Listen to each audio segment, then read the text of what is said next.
Bien, hoy quiero dejar unas pistas sobre el proceso de individuación para que identifiquemos si estamos avanzando en él en buena medida o si todavía nos falta una parte fundamental del trabajo. Para empezar, vamos a decir lo siguiente. En general, la gente no trabaja sobre el proceso de individuación.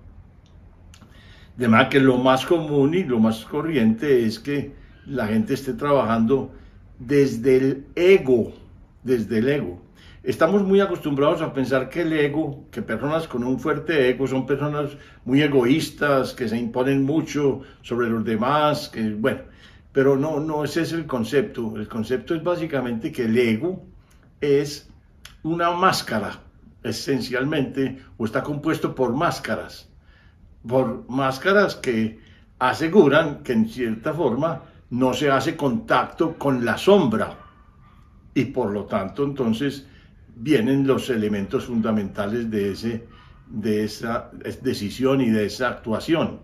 Y esos elementos son básicamente los siguientes. Primero, la sensación de aislamiento, de fragmentación, de que yo me siento independiente y absolutamente ajeno a todos los demás y al mundo que me rodea. Esa es la primera sensación de estar trabajando desde el ego. La segunda parte es muy importante porque ¿qué pasa con el ego cuando está, digamos, predominando? Básicamente pasa que la sombra actúa de un montón de maneras tratando de manifestar aquello que ha sido reprimido. O sea, cualquier cosa que nosotros reprimamos, bien sea de creatividad o bien sea de una característica de nosotros que no queremos aceptar, pero todas esas cosas reprimidas buscan hacer presencia otra vez y buscan manifestarse. Entonces, la segunda característica del trabajo en el ego es que hay mucha repetición porque la sombra busca sistemática y reiteradamente manifestar todos los aspectos que han sido reprimidos y que componen digamos, la esencia de esa sombra. El tercer elemento es que, ¿qué pasa cuando ocurren ese montón de invasiones de la sombra? Pasan dos cosas importantes. Uno es que yo estoy remitiéndome siempre al pasado.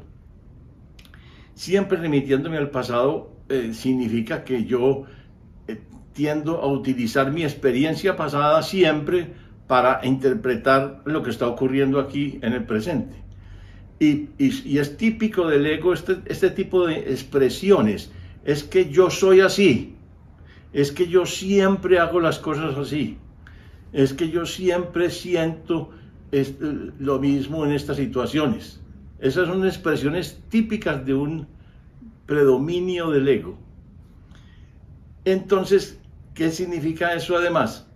Que el ego está anticipando posibles consecuencias, posibles amenazas, porque el ego está basado en el temor, No es necesario que uno esté pendiente de uno para estar permanentemente atemorizado, no.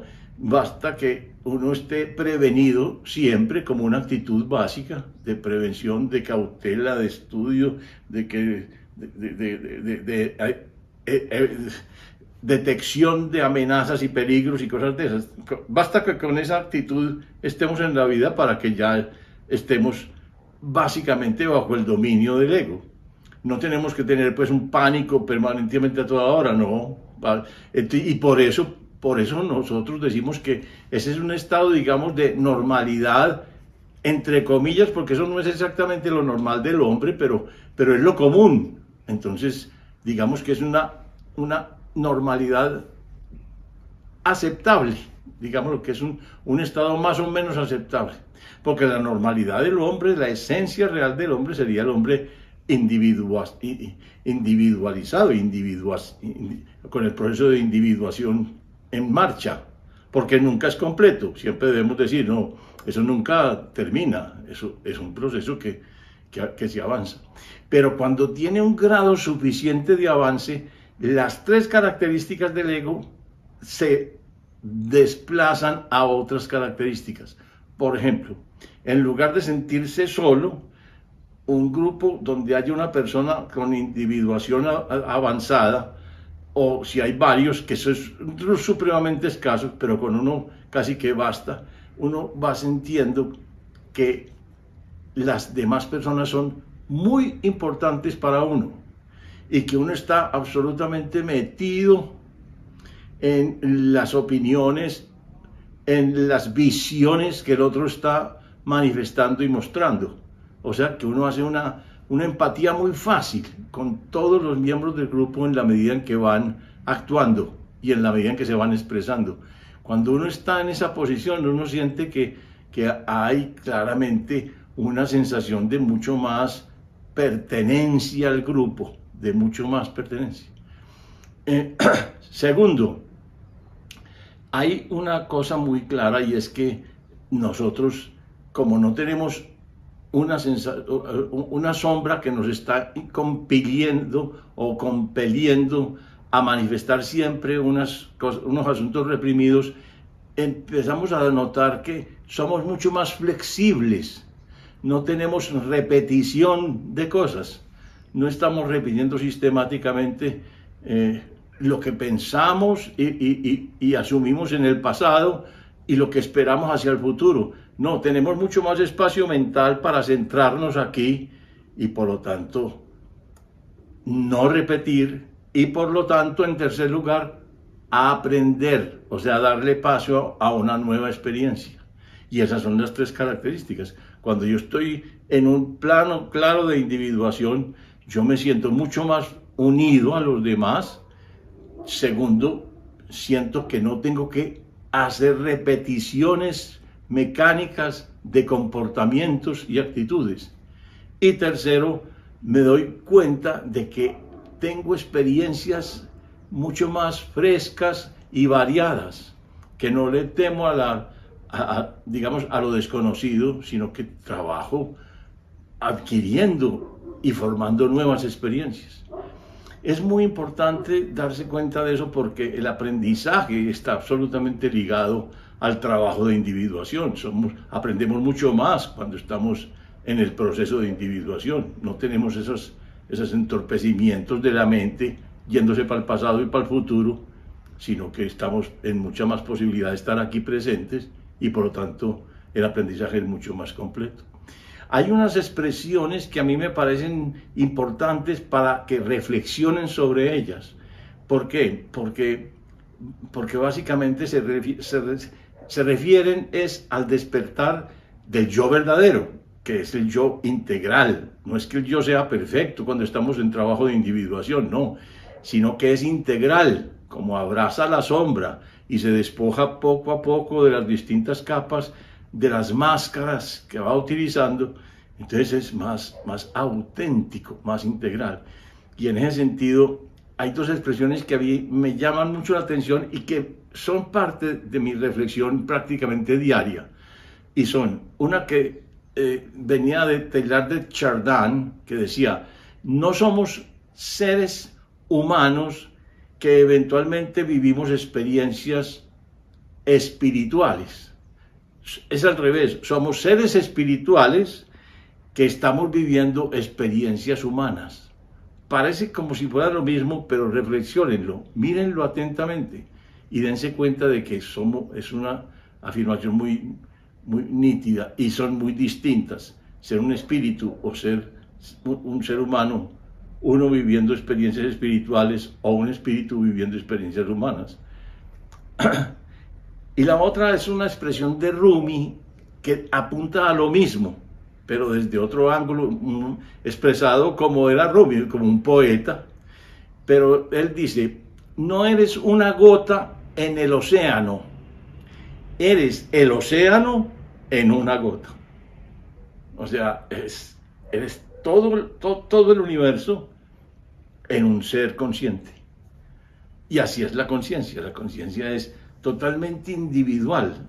Nosotros no sabemos si el otro huele la flor como yo la huelo, si siente la ilusión como yo la siento, si los matices afectivos y amorosos y admirativos son los mismos, si los matices de dolor y de sufrimiento son iguales. No, yo no sé. Cada persona se dice es única y es importante para el universo, porque el universo es distinto cada vez que viene una persona nueva a este planeta o al universo, o donde esté. Pero cada vez que viene una persona distinta, nueva, hay una percepción diferente. Y por ejemplo, Federico Fagin, estudiando la conciencia, insiste mucho en eso. ¿Por qué? Porque él dice, cuando se refiere a que Einstein decía, cuando se oponía básicamente a la idea de que es el observador el que crea la realidad, Einstein decía, ¿pero qué significa eso? Que entonces la luna deja de existir cuando no la estamos mirando. Sí, Federico Fagin dice, no, lo que yo quiero decir es otra cosa, no es negar objetos reales, no, es darse cuenta de que la observación necesita conciencia, porque si no hay conciencia, no hay experiencia. Y si no hay experiencia, no hay símbolos. Y sin símbolos, no hay objetos vividos, básicamente. Es lo mismo que decía Rabindranath Tagore cuando discutía con Einstein sobre la realidad. Una estatua muy bella que está, digámoslo, en una de las salas del Louvre, ¿existe o no existe? Si no hay quien la testimonie desde la conciencia, no existe. Así de simple. Entonces, a eso se está refiriendo siempre Fagin, a que prácticamente toda la realidad es una interpretación, Si yo miro un árbol, lo que yo veo no es el árbol en sí, porque el árbol no se me incorpora en mi experiencia, es una interpretación de la imagen que yo tengo del árbol, de las emanaciones de olor que me llegan, de la forma, de la textura que advierto si lo toco, en fin, y yo hago una interpretación del árbol, pero no es el árbol completo, ni mucho menos el que yo experimento. Yo experimento es la interpretación, que es lo que hace ese carácter simbólico de lo que es la experiencia. Entonces, les doy esos elementos para que miren qué tanto van avanzando, qué tanto se sienten integrados a sus grupos, qué tanto sienten que no tienen que repetir y que pueden ser flexibles y que pueden admitir y gratificarse con nuevas y muy diferenciadas experiencias. Eso es todo por hoy. Los espero en el próximo video.